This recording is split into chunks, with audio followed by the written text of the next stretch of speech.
Alright, what's going on, everyone? Today we are going to be taking a look at a rather large part of my collection, and that is my Dragon Ball Z home video collection. Dragon Ball, Dragon Ball Z, and Dragon Ball GT. Now, when I say home video collection, as you can see, I mean everything. VHS tapes, DVDs, Blu-rays, everything. Every home release of Dragon Ball that I own, I will be going over in these series of videos.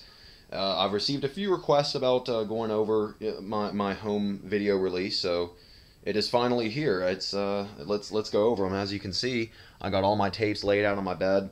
Normally I keep them over there in that little spot there. A lot of people, once they bought Dragon Ball Z on DVD, they got rid of their tapes, but I could never find it in my heart to get rid of my tapes, honestly. I love them. I've even seen some people that still have all the tapes, and they have, like, all the tapes all lined up, like, you know how if you put the tapes together, they make the spines make a picture. I always love that about the tapes, and they have them all lined up, and it looks awesome, and I've actually thought about getting all the tapes just so I could do that, but dear God, I don't know where I'd put it. It takes up a lot of room. But yeah, I still have all my tapes from when I was a kid, and I'm pretty happy with them. They're very, very random. I just got them as I saw them and whether or not I could afford them, you know. As sometimes I'd see tapes in Walmart or Blockbuster or whatever, wherever it may be, the mall. And at the time, I couldn't afford them, and then if I got money on my birthday or something, I'd go to get them. And yeah, right here, this tape means a lot to me. This was the first Dragon Ball Z tape I ever got. Have you ever, like, I don't know, are there certain episodes in the series you're more familiar with than others because, you know, those 3 or 4 episodes were on a tape? These are those episodes for me. Just some episodes of the Frieza saga where Goku's charging his Spirit Bomb, and Frieza's kicking his butt. Like, these episodes really, are like ingrained in my mind because I watched this tape so much. You know, first Dragon Ball Z tape I ever owned. So like I said, I just never had the heart to get rid of these tapes. I love them, and you know, some old Captain Ginyu stuff, the original Funimation dub. You want to know what's funny is actually the tapes are pretty much the only way that you can watch the series exactly as you remember it on Toonami. It has all the TV edits on it, which, you know, that you can see that as a bad thing or a good thing. It has all the TV edits, the original Funimation dub, not the redub that they did for the Ultimate Uncut and the season sets.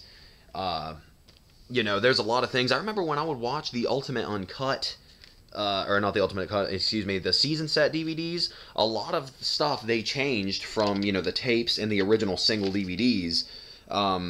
You know, Chris Sabat went back and recorded his Vegeta lines from the early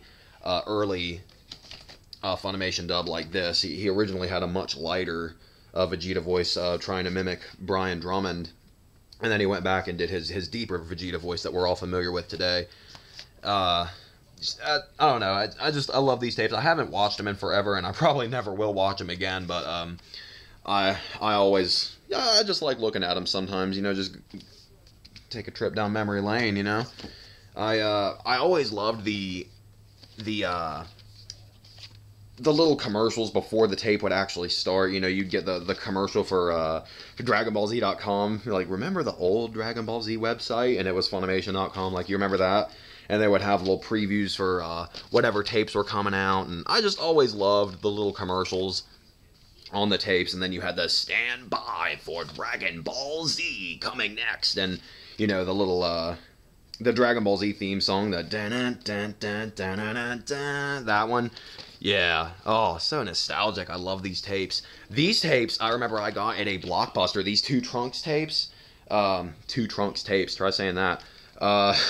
I got these at a Blockbuster, and I was actually able to watch these before they aired on Toonami. That's right. These were before these episodes aired on Toonami, and I was psyched. I couldn't believe it. I was like, holy crap, Trunks. Oh, man. This tape, this tape means a lot to me, too, because it has, oh my God, what was that guy's name? Mr. Satan's two pupils, Piroshki and, I'm having a total brain fart on the guy's name right now, but, he had the beautiful flying rose attack, like, one of my favorite parts of the series. It always makes me laugh. This tape, I remember, has a very, very bizarre moment of the series, and it's a moment that I don't hear a lot of people talk about, and I just always thought it was so strange. There is a part on one of these episodes where Krillin encounters Cell, and they're fighting on a plane, and Cell knocks Krillin, like, through the plane, and he's about to do something to Krillin, and then he, Krillin's looking at Cell, and Cell puts his hand on Krillin's face, and then goes, and flies away. That is a total reference to the Twilight Zone movie. Like, no joke, it seriously is. Look it up. So weird, like, so bizarre. Why is there a Twilight Zone reference in Dragon Ball Z? I just thought that was very, very, very strange. Yeah, and then you got some GT tapes up here. I tried to collect all the GT tapes as they came out, but like I said, a lot of times I couldn't find them. This is before I had internet, so if Walmart didn't have them, if Blockbuster didn't have them, if the mall didn't have them, I didn't get them. I couldn't just go online and order them. And if I couldn't afford it, well, I just wouldn't get it. You know, I was a kid back then, so obviously I didn't have a job like I do now, so I couldn't just go out and buy these as I pleased. I had to wait till I got money on my birthday or Christmas or whatever. But yeah, GT, I thoroughly enjoyed GT. A lot of people ask me, what do I think of GT? I like GT. I don't know. I know a lot of people hate it, but I liked it. Super 17, my favorite GT villain. Yeah. So that's, that's my Dragon Ball GT, Dragon Ball Z tapes of the series. Now, we will go to the movies that I own on tape. You know what, I always thought it was kind of funny, like the Dragon Ball Z movies, when they were released on tape, they had the nice, sort of Disney-style cassette tape cases, the really nice ones, but then when Dragon Ball had a movie, they just, regular slip case, standard sort of thing, like, who gives a crap about Dragon Ball? This, speaking of Dragon Ball Mystical Adventure on tape, this was the first Dragon Ball anything that I ever saw. I only knew about Dragon Ball through my magazines, and I'm just like, okay, so Dragon Ball, it happened before Dragon Ball Z and Goku and everyone's a kid. That's awesome. I want to see it. And I saw this at Blockbuster the same time that I saw these two Trunks tapes. I think I got these two Trunks tapes and this Dragon Ball tape. And I watched it a lot. I loved this movie. I loved Mystical Adventure. I watched it a lot. Hilariously bad English dub. I love it. General Tao and whatnot. Yeah, really cool stuff. And these movies, BoJack Unbound, edited. I don't remember exactly what was edited. I think the part where Mr. Satan's on the toilet is edited out, and a few of the fighting scenes are sort of edited a little bit. Yeah, whatever. At the time, I had also had the I know I had the BoJack movie. Yeah, I had the unedited version in Japanese on these bootleg tapes, but of course, this being bootleg and this being a legit Funimation tape, this had much better quality, so, oh my gosh. Lord Slug, uncut, on tape. Man, does this tape bring back memories. This is the first Dragon Ball Z movie that I ever owned. I got it for my 11th birthday, I think.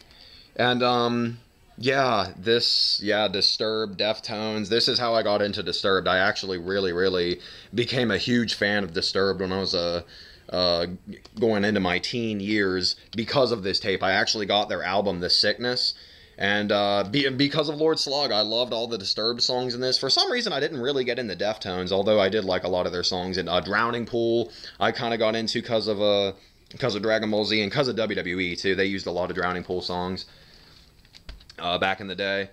And then, of course, my bootleg VHS tapes, which I've gone over briefly in some of my other videos. This one, it had movie 13. They were almost always double features, but this one, movie 13, was it contained the movie, and then afterwards it had a bunch of really weird things at the end, clips, commercials, music videos, and more. It just had like the end credits for all the movies. It had the intros for all the PS1 games. Just a lot of really weird stuff. It was pretty cool, though. I do remember watching this tape a lot when I was younger, so much.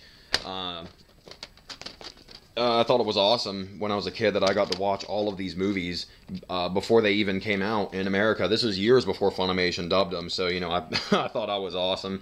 I would tell my friends like, "Oh, there's this movie where there's this guy named Janimba, and he brings back all these people from the dead," and they were like, "Man, you're full of crap," and I'm like, "Nah, yo," and I brought it to school and I showed them the cover, and it like blew their mind. They were like, "What?" Oh, I love it. As you can see, the tapes, if you're wanting to see what the tapes look like, they never had any fancy artwork on the tapes themselves. They just said, whatever it was, and then the title of the movie. So that's why I'm not really bothering showing you the tapes, because there's nothing special about them. But, yeah, all of these movies, so I had the luxury of growing up with both the English and the Japanese dubs, so they're both very nostalgic for me, and I'm very grateful for that because I love both of them. I love watching the show in English, as cheesy as the Funimation dub may be. I love it. I love it. It's so nostalgic for me. And I love the Japanese dub because it's just, I remember as a kid, I thought it was so weird. Goku's voice, Masako Nozawa, yeah, I was like, why does Goku sound like that? Why does Krillin sound like that? Mayumi Tanaka, I think, did Krillin. I'm not super familiar with all the Japanese voice actors' names. I only know a handful, but I loved it. I always really, really loved the Japanese version of Z. And for a long time, I only watched it in Japanese. Now I'm sort of getting back into watching it in English. That's why I'm sort of, I've been debating on whether or not to get more of the singles on DVD. Because as I said, the tapes, this is pretty much the only way you can watch it the way that you remember on Toonami, with the old, original Funimation dub. All of the original TV edits and whatnot. This is the way to watch it if you're purely for nostalgia. But I don't know anyone that I still have my VCR. It's in my closet, but I never really plan on watching these ever again unless I really have a hankering for some VHS nostalgia blasting. I don't know.